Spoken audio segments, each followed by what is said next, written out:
Il est 20 h sur les antennes de la télé Futur Média. C'est parti pour la grande édition du soir. Léa, bonsoir. Chère Tidiane, bonsoir. Bonsoir également à vous, chers téléspectateurs. Voici les titres de cette édition. Le renouvellement du bureau de l'Assemblée nationale. À l'instant même, Moustapha Niasse remplit. Abdoulaye Makhtar Diop intègre le rang des vice-présidents. La grande inconnue, qui Daïdambo Tchoumoudou Diagne Fada va diriger le groupe parlementaire libéral. Nous serons en ligne avec nos reporters en direct de l'hémicycle. Caillard, les populations disent non à l'érection d'une centrale à charbon. Elles sont sorties dans les rues pour s'opposer contre son installation sur la zone maraîchère de la localité. La visite du maire de Montréal chez le président directeur général du groupe Futur Média, Youssou N'Dour et Denis Coderre, se donnent rendez-vous dans un mois au Canada dans le cadre de la tournée américaine du patron du Super Étoile. La présidentielle guinéenne au menu de l'actualité internationale. L'opposition veut l'annulation du scrutin. La mission d'observation de l'Union européenne entend accompagner le processus en dépit des nombreuses défaillances. Et puis à suivre en fin de journal, le dossier économique qui s'intéresse aujourd'hui au service de transfert d'argent au Sénégal, en secteur en plein essor, malgré les doutes sur la fiabilité du réseau. Voilà le sommaire de cette édition. Tout de suite, le développement.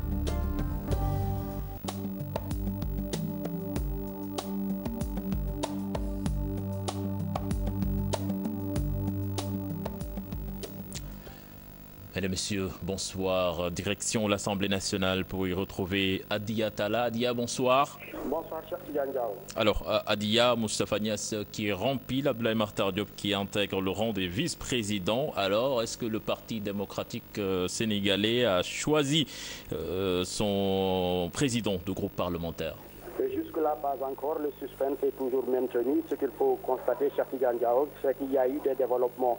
Moustapha Niasse déclare avoir reçu 2 lettres de Modou Diagne Fada et celle de Omar Sarr, tous deux du Parti démocratique sénégalais. Une lettre, par exemple, celle de Omar Sarr, une lettre de Omar Sarr appuyée par l'article 20 et celle de Modou Diagne Fada appuyée par l'article 22.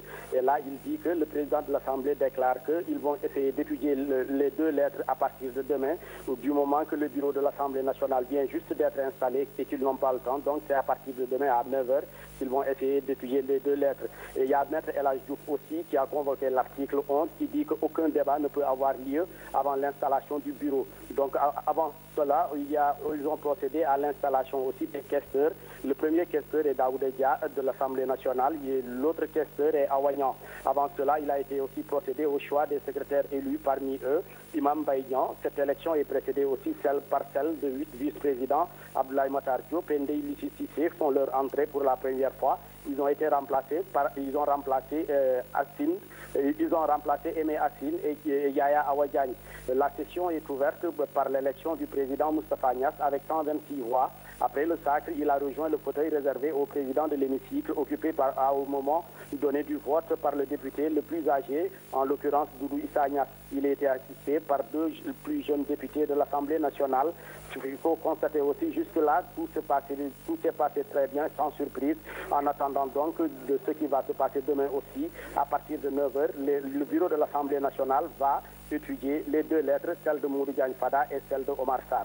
Voilà, merci Adia Talla, l'Assemblée nationale donc qui va jouer les prolongations, l'organisation des services et le statut des députés de l'Assemblée nationale réglé par les délibérations du bureau avec toute une organisation derrière. Vice-président, questeur, adjoint, secrétaire élu, président de groupes parlementaires et de commissions, des postes à responsabilité et une hiérarchisation stricte.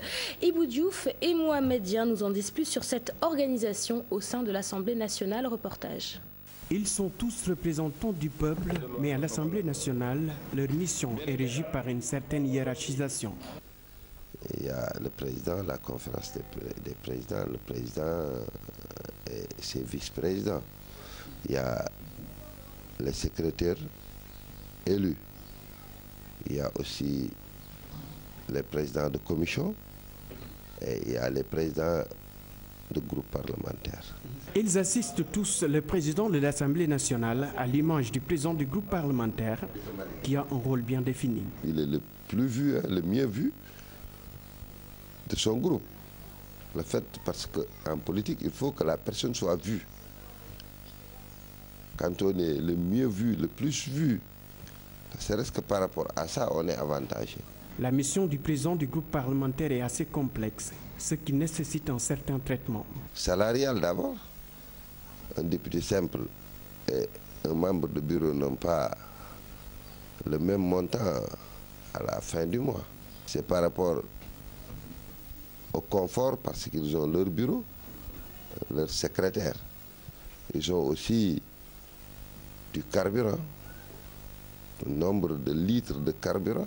Quand tous les députés ont un véhicule, ils ont ce véhicule, c'est le véhicule du député. Mais eux, ils ont un autre véhicule. Ces députés sont tous présents à l'Assemblée nationale sous la bannière d'un parti politique ou d'une coalition de partis. Défendre les intérêts du parti. On est élu député et parmi tant de députés, on vous désigne comme étant le président du groupe. Ça, vraiment, c'est un avantage. Ces députés du peuple ont une mission noble, ce qui nécessite une certaine quiétude au sein de l'hémicycle pour représenter dignement les citoyens sénégalais.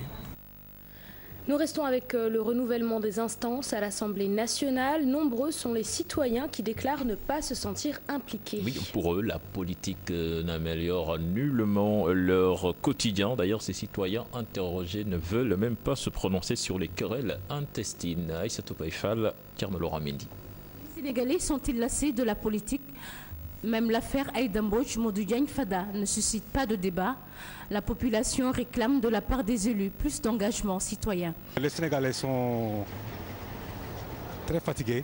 Il faut s'occuper d'eux, de leur quotidien, de l'éducation, de leur prise en charge médicale, sociale, que de discuter avec des postes que des sinécures. On les a élus pour se préoccuper des citoyens sénégalais et non pour leurs problèmes personnels, ni pour leur parti politique. Le peuple doit être leur priorité, selon ce père de famille. J'ai entendu dire qu'ils vont mettre en place 2 groupes parlementaires. Ils n'ont qu'à s'accorder pour le bien-être du peuple.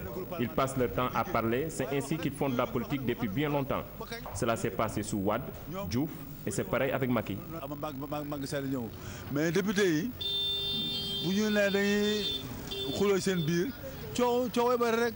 Se prononçant sur le renouvellement du bureau de l'Assemblée nationale, ils estiment que les exigences des Sénégalais sont mises de côté. On les sent pas. Parce qu'en fait, la société est en train de vivre vraiment des choses pas extraordinaires. Mais bon, les députés sont là juste que pour leur poche. Hein. Il ne faut rien pour le peuple. Ils travaillent que pour eux-mêmes. Ils doivent en première satisfaire les priorités des Sénégalais. Qu'il y ait changement ou pas à l'Assemblée nationale, les Sénégalais se détournent peu à peu de leurs élus, car aucune de leurs préoccupations n'est prise en compte. Et cette Païfal, nous parlons de toute autre chose avec les commerçants du marché Colobane qui sont très en colère. Ils pèsent contre l'envahissement des ordures dans leur lieu de travail. Sur place, l'odeur nauséabonde fait fuir les clients. Les commerçants accusent la mairie d'être responsable de la mauvaise gestion des ordures. La mairie de Colobane rejette la faute sur les concessionnaires qui, selon elle, ne fournissent pas suffisamment de véhicules de ramassage. Fatima Taba et Thierno Laurent Mendy. Le marché de Colobane transformé en dépotoir d'ordures, des commerçants dans tous leurs états crient le ras-le-bol. Nous ne pouvons pas travailler dans ces conditions. Certains d'entre nous sont malades à cause de cette insalubrité. Nous exigeons qu'on nous débarrasse de ces ordures. Nous, ce que nous déplorons, c'est-à-dire les ramasseurs, ils fait un patrouille pour ramasser les ordures et les amener ici. Nous, mais moi aussi, je suis propriétaire de ce magasin, mais on a déposé des ordures là-bas, de votre magasin. Odeur nauséabonde, vers de terre, une situation qui fait fuir la clientèle. La mairie est pointée du doigt. La mairie n'est pas en mesure de régler les problèmes de Colobane, Fass et Gueule Tapée, alors que nous payons régulièrement les taxes. Donc il y a accès pour aussi une accusation balayée par les agents municipaux trouvés sur place. Pour eux, la faute incombe aux concessionnaires. C'est les commerçants qui amènent les ordures parce qu'il y a beaucoup de tailleurs au niveau du marché. Il y a beaucoup de commerçants qui vendent des légumes, etc. etc. Ce n'est pas la mairie qui a le pouvoir d'amener des voitures. C'est avec les concessionnaires. Mais maintenant, on a trouvé une solution avec les responsables du marché.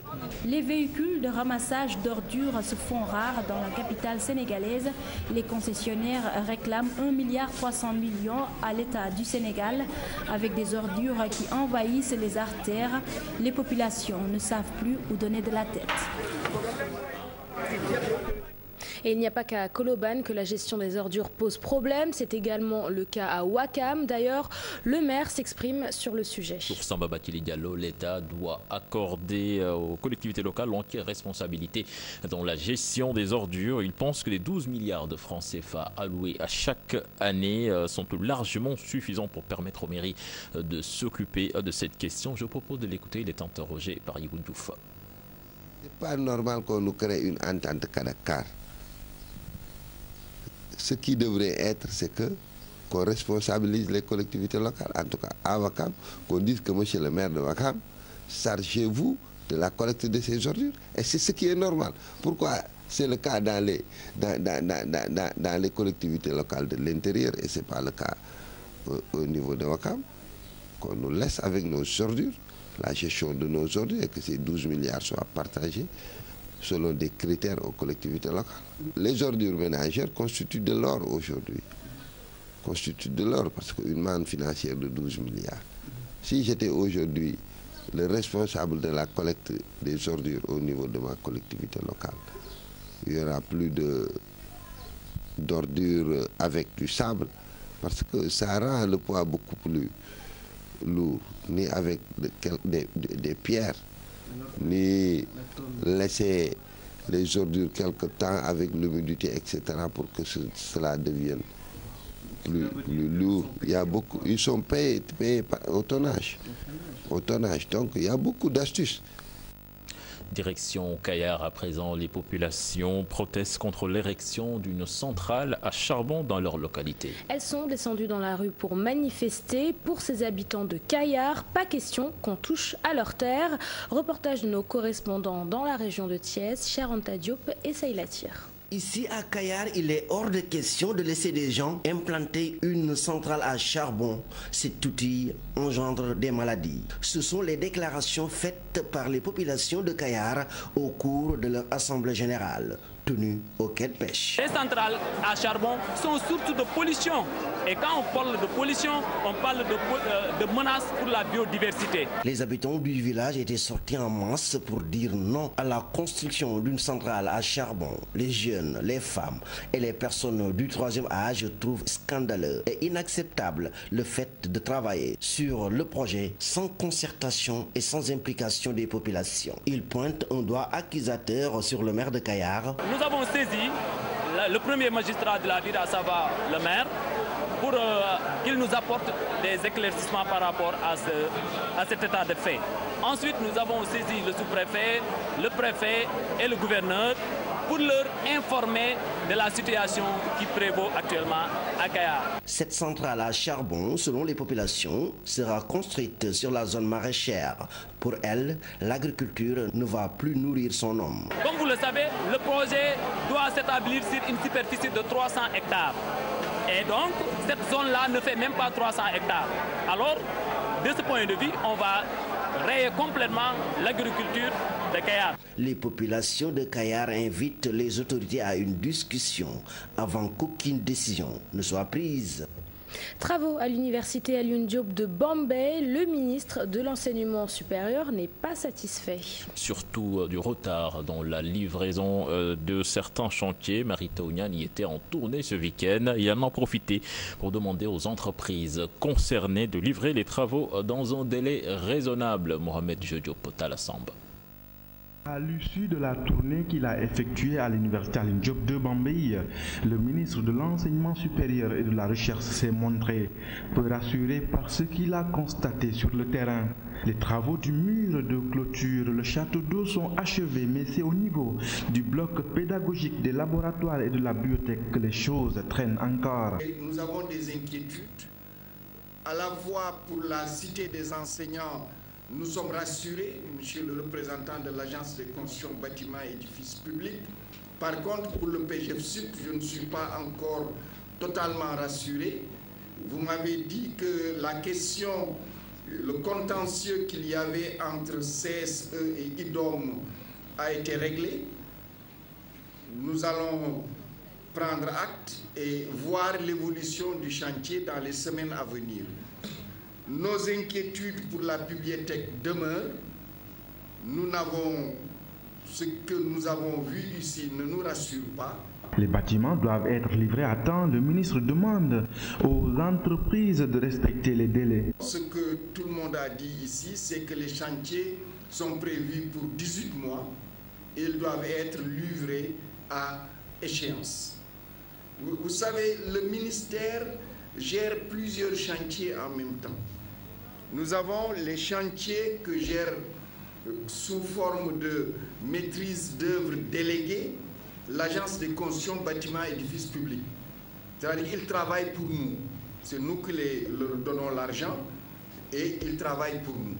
Il faut que les entreprises respectent les engagements techniques et en même temps livrent les chantiers dans les délais. Le ministre de l'Enseignement supérieur et de la Recherche a annoncé également la mise à disposition bientôt d'un bus de 60 places et d'autres infrastructures sociales qui permettront aux étudiants et au personnel administratif de mieux s'épanouir à l'université Alioune Diop de Bambey. Le concours de recrutement des élèves est maître prévu ce mercredi, une nette avance par rapport aux années précédentes. Le directeur des examens et concours l'explique par la volonté du gouvernement de combler le gap. Oui, chère Tidiane, car des instituteurs, il en faut plus dans les écoles. Cette année, le concours se fera en 4 étapes. La présélection est prévue pour demain, mercredi. C'est ce qu'a fait savoir le directeur des examens et concours lors d'un point de presse, compte rendu signé Aminata Mbaresso et Modou Diop. Ce 14 octobre, date retenue pour le démarrage du concours de recrutement des élèves maîtres, 24 600 candidats sont sur la ligne de départ. 6 000 seront retenus. 6 000 candidats seulement seront retenus et les 6 000 seront convoqués ici à Dakar parce que tout le reste du concours se fera à Dakar. Pour cette année encore, le dispositif de 2014 sera reconduit. Le concours se fera sur 4 étapes, dont la présélection, l'admissibilité, l'admission définitive et l'entretien. Une phase de présélection où il y aura une épreuve de dictée, une phase d'admissibilité, une phase d'admission définitive avec à la clé non pas un entretien de confirmation, mais des épreuves orales avec des critères bien définis devant un jury composé de 3 personnes, dont chacun affecte une note de manière autonome. Des réformes, beaucoup de satisfaction. Les élèves maîtres qui sont dans les centres de formation actuellement dans les régions, les formateurs disent que c'est de très bons enseignants, c'est de très bons futurs enseignants, qu'ils n'ont jamais eu des élèves à la dimension de ces enfants de ces garçons qu'ils viennent de recevoir et qui ont un bon niveau académique. Les élèves maîtres admis au concours vont bénéficier de 9 mois de formation. Un examen final va boucler les mois d'apprentissage. C'est à la suite de tout cela que les futurs instituteurs seront affectés suivant leur niveau de performance.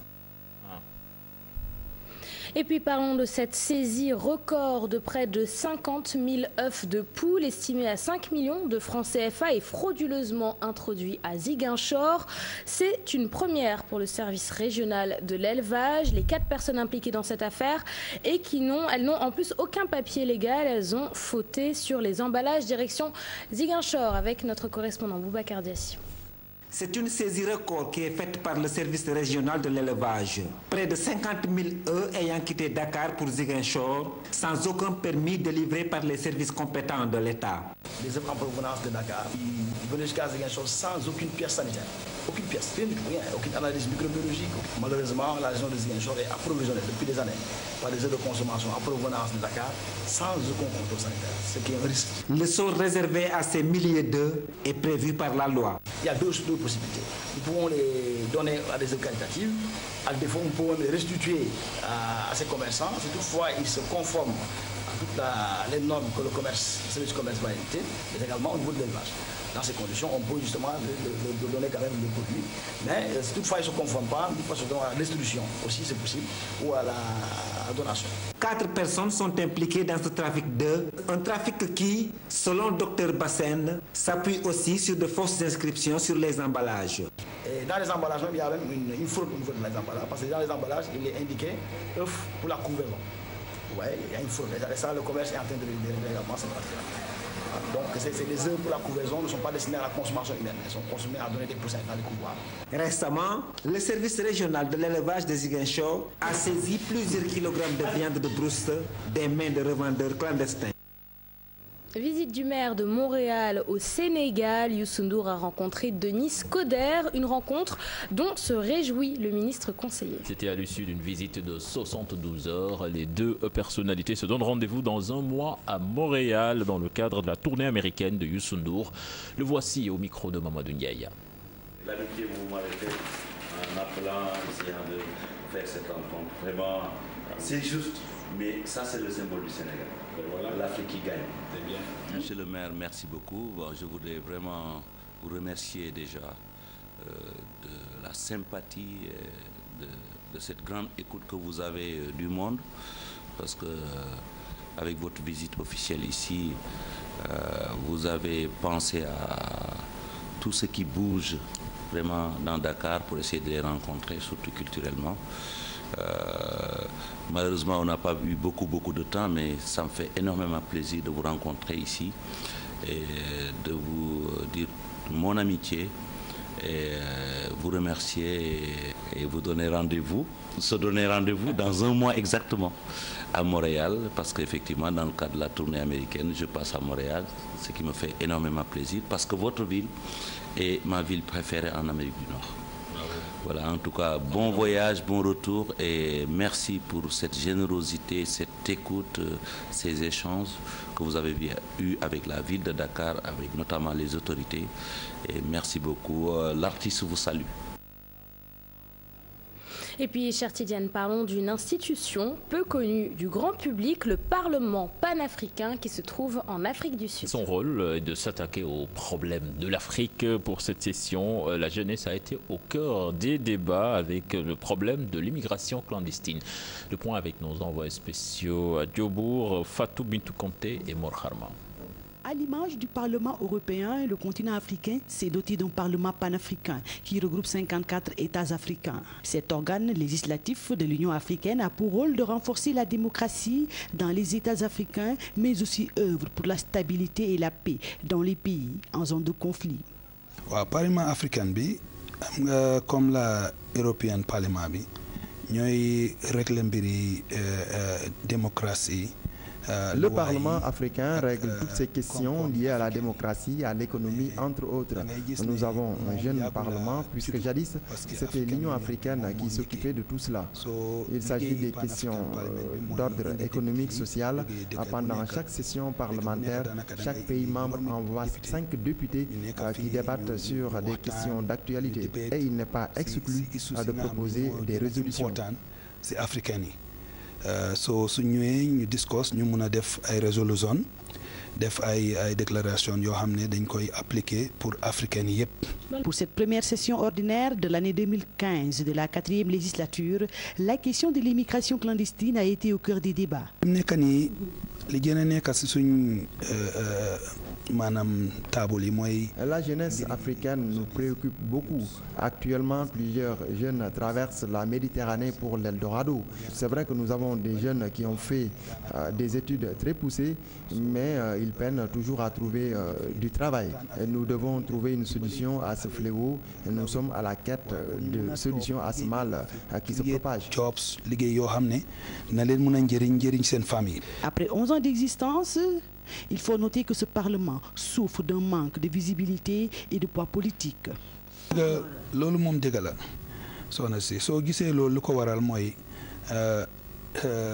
Le Parlement africain a été créé en 2004, bien après la création de l'Union africaine, contrairement au Parlement européen. Et d'ailleurs, c'est pour cela que le Parlement africain a été mis sur pied pour seconder l'Union africaine. À Malabo, en Guinée équatoriale, il y avait ce qu'on appelle le Hall Protocol, qui est essentiellement composé d'une femme et d'un opposant. Durant cette rencontre, plusieurs chartes ont été modifiées. te si Malabo Equatorial Guinée bi réunion bi amee foofu Union africaine jox nañ doole léegi parlement bi pour ñuy mën a def législation. Le pape continue de plaider en faveur de l'harmonisation des lois à travers notre continent, surtout avec les procédures douanières qui renforceront la libre circulation des personnes, des biens et services à travers nos frontières pour améliorer le commerce intra-africain. Présidentielle guinéenne, la mission d'observation de l'Union européenne va continuer à accompagner le processus électoral en Guinée en dépit des nombreuses défaillances notées dans l'organisation du scrutin.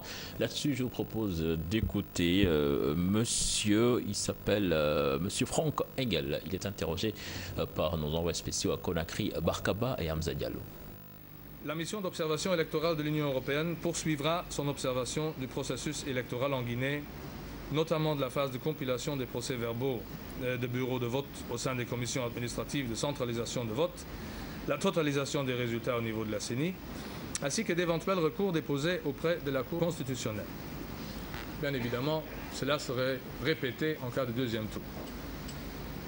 La mission veillera au respect des règles liées à cette compilation des résultats et à la transparence de cette étape clé du processus.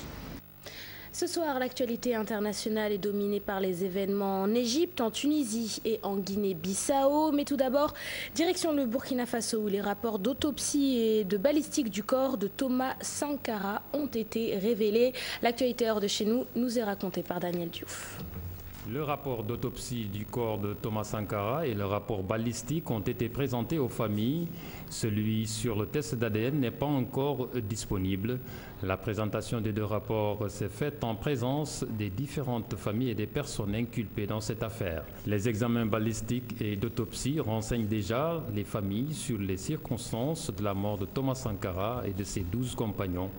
Les avocats des familles ont jusqu'à 15 jours pour demander une contre-expertise.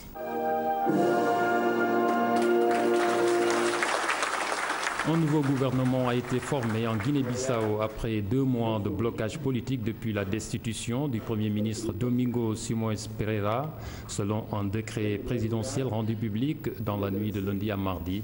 La nouvelle équipe comprend 15 ministres et 14 secrétaires d'État, en plus du Premier ministre Carlos Correa, nommé le 17 septembre par le président Vaz. Le nouveau Premier ministre est âgé de 81 ans. Il fut chef du gouvernement à 3 reprises, de 1991 à 1994, de 1997 à 1998 et puis en 2008.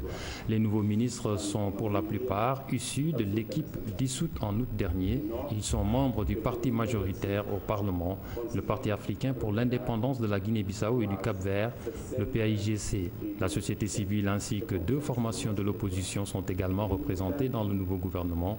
Les postes de ministre de la Défense et de ministre de la Justice ont été confiés à des femmes.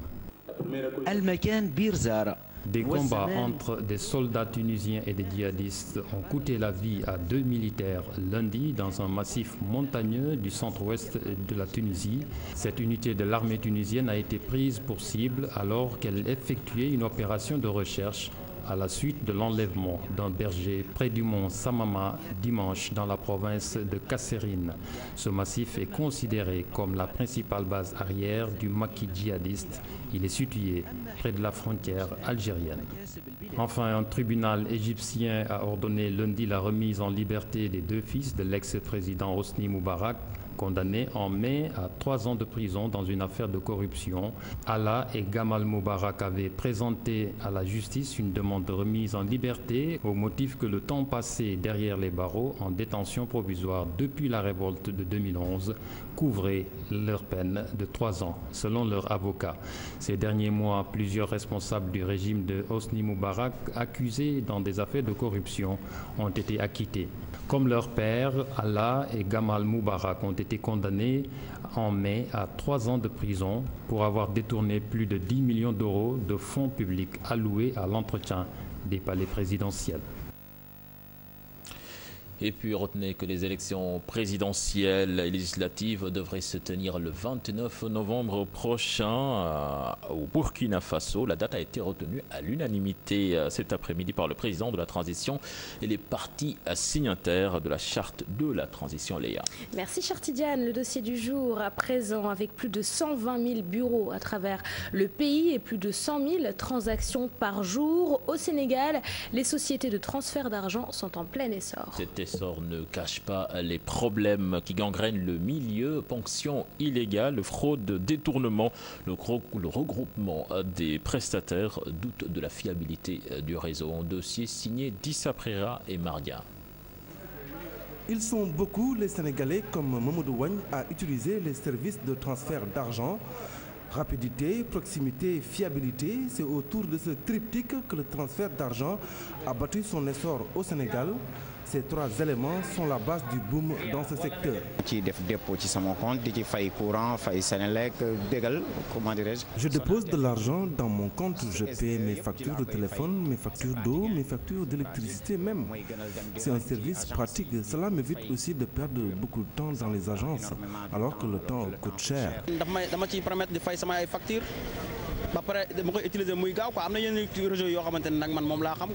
Les services de transfert d'argent sont utiles pour moi. Je paie mes factures. Les réseaux que j'utilise généralement sont très rapides.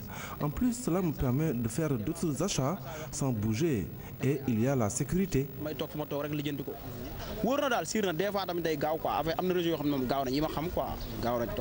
Un marché du transfert que se disputent une dizaine d'opérateurs. Si pour les clients, on note peu de désagréments, les opérateurs, eux, font face à bon nombre de difficultés.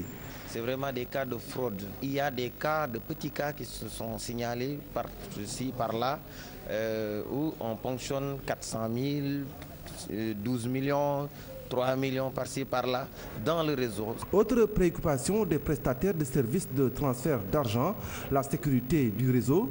Depuis quelques semaines, les prestataires de services font face à une insécurité du réseau qui, selon eux, menace le secteur. C'est des fraudes. Ça dit que si le système n'est pas sécurisé, et une personne peut rentrer dans le système. Parce que comment ça fonctionne les transferts d'argent?